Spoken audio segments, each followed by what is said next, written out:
Doctor Yunus পদত্যাগ করার সিদ্ধান্ত নিচ্ছেন, তিনি যদি পদত্যাগ করেন তাহলে বাংলাদেশের ভবিষ্যৎ কোন দিকে যাবে? ডক্টর ইউনূসের পদত্যাগ, এটা শেখ হাসিনা চলে যাওয়ার পরে সে এখন যদি ডক্টর ইউনূস এই মুহূর্তে পদত্যাগ করে কঠিন শাস্তি আপনারা পাবেন, এটা মনে রাখবেন। এটা কথা মনে রাখবেন, এটা হলো রাজনীতিতে শেষ বলে কিছু নাই। কথা কন না কেন? রাজনীতিতে শেষ বলে কোনো কথা নাই। কারণ রাজনীতিবিদ যারা, তারা মিনিটে মিনিটে ফলটি লয়। কথা কন না কেন? সেকেন্ডে সেকেন্ডে কি লয়? এই জন্য রাজনীতিবিদদের বিশ্বাস করতে একটু সাবধানে করেন। 2 নম্বর কথা হলো, বর্তমানে যিনি দেশটা চালায় ডক্টর ইউনূস, তিনি কিন্তু আসলে রাজনীতিবিদ না। তিনি কি রাজনীতিবিদ? এবং তার সাথে যত উপদেষ্টা আছে তারাও কি না? রাজনীতিবিদ না। যার কারণে রাজনীতিবিদদের রাজনীতির বক্তব্য সহ্য করার মতো ক্ষমতা তাদের নাই। আপনি দেখবেন রাজনীতিবিদ যখন বিপদে পড়ে তখন বলে এটা আমার রাজনৈতিক বক্তব্য। তো রাজনৈতিক বক্তব্য কি তোমার জীবনের থেকে আলাদা ছিল? না। কিন্তু এটা কেন বলতেছে? বিপদে পড়া বাঁচার জন্য বলে। আপনি দেখবেন বাংলাদেশে, আপনাদের বয়স, আমার তো বয়স মোটামুটি 45 পার হয়েছে, আমি যদ্দূর দেখছি যারা ক্ষমতায় থাকে তাদের বক্তব্য তখন তত্ত্বাবধায়ক সরকার জায়েজ নাকি জায়েজ না? না, ক্ষমতায় থাকলে জায়েজ না। কথা কন না কেন? তত্ত্বাবধায়ক সরকার ক্ষমতা থাকলে কি না? আবার তারা যখন বিরোধী দলে যায় তখন তত্ত্বাবধায়ক সরকার ফরজ। একথা সত্য না মিথ্যা? আমি তখন ছাত্র, আমি যদ্দূর দেখছি আপনারা তদ্দূর কই। বিএনপি ক্ষমতায় আসছে 91-তে, মনে আছে আপনাদের? আসার পরে তত্ত্বাবধায়ক সরকারের মাধ্যমে আসছে, আসার পরে তত্ত্বাবধায়ক সরকার বাতিল, এটা দিয়ে নির্বাচন হবে না। 96-তে আওয়ামী লীগ ক্ষমতায় আসছে, আসার পরে আবার আওয়ামী লীগ তত্ত্বাবধায়ক সরকার কি বাতিল, আবার আন্দোলন ফান্দোলন করে আবার 2001-এ আবার বিএনপি ক্ষমতায় আসে, আসার পরে এরাও আবার তত্ত্বাবধায়ক নিয়ে কি নাই? বিশ্বাস নাই। এরপরে 2008-09-এর দিকে নির্বাচন করে আবার তত্ত্বাবধায়ক সরকারের অধীনে নির্বাচন করে আওয়ামী লীগ আইছে, আসার পরে টানা কয় বছর? কথা কন না কেন? তো রাজনীতিতে শেষ বলে কিছু আসেনি। রাজনীতির বিদদের বক্তব্য আপনি যদি দলিল মনে করেন, আপনি বোকা। কারণ এগুলা সাফাবাজি ছাড়া কিচ্ছু না।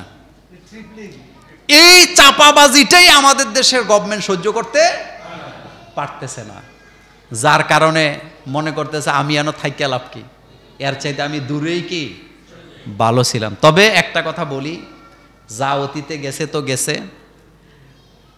একটা কথা মনে রাখবেন, ডক্টর ইউনূস যদি পদত্যাগ করে বাংলাদেশে এত সংকট তৈরি হবে যেই সংকট থেকে বের হওয়া কঠিন। আর বাংলাদেশে যত সংকট দেখেন সব সংকটের মূলে হলো ভারত। কারা? এটা মনে রাখবেন। আপনি যে ঘরে বাইয়ে বাইয়ে ঝগড়া করতেছেন, এই ঝগড়াটা মিট হোক না, এটা আপনার পাড়া প্রতিবেশী সর্দাররা চায় না। আপনি মিলতে চাইলেও আপনার ভাইয়েরে আপনার সাথে কি করবে? লাগাই দিবে। এটি বুঝতে হইলে আপনার ব্রেন লাগবে, ঠান্ডা মাথায় বুঝতে হবে।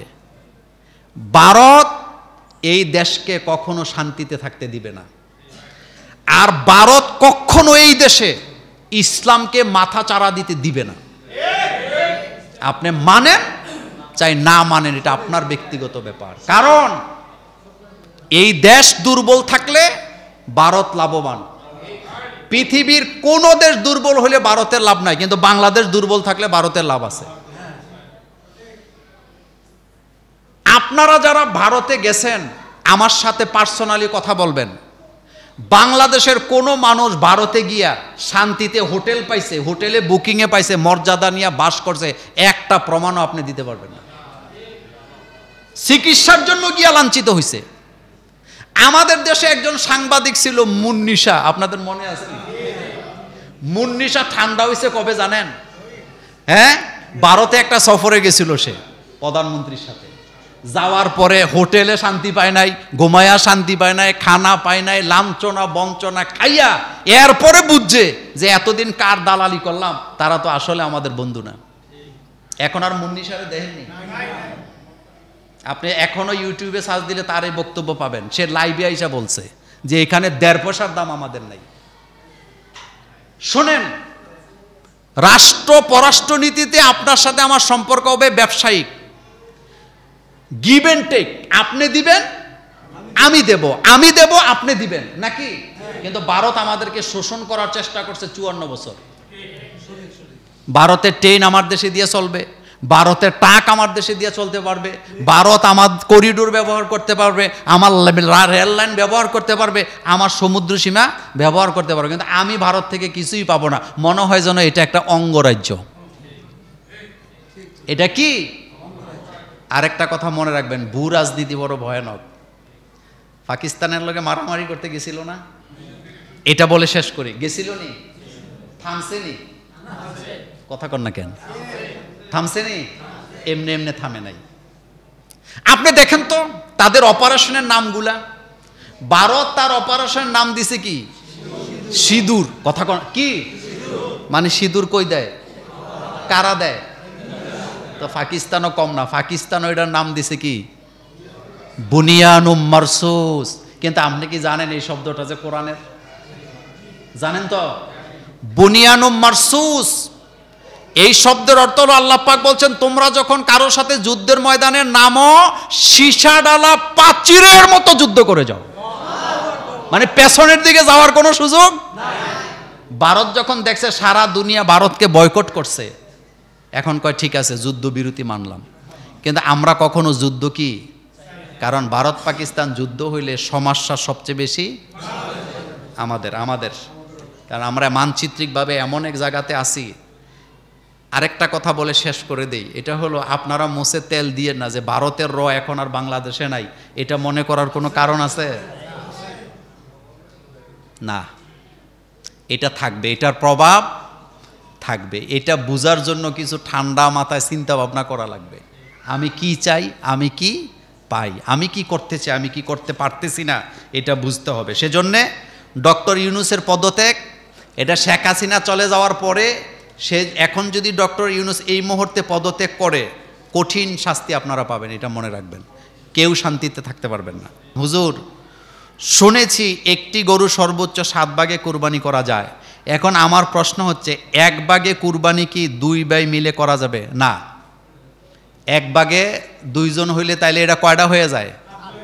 2টা হয়ে যায়। কুরবানি একটা হবে।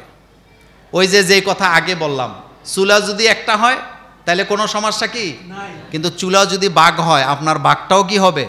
বাঘ হবে। ঘটনাটা, এই প্রশ্নটা এরকম যে 2 ভাইয়ে মিললে একটা গরুতে শরিক হয়েছে, টাকা 50-50 দিছে, ওখান থেকে 1 ভাগ আইনা ঘরে আইনা আবার কি করবে? হবে না। একটা ভাগে একজন, একটা পরিবার দিতে পারবে।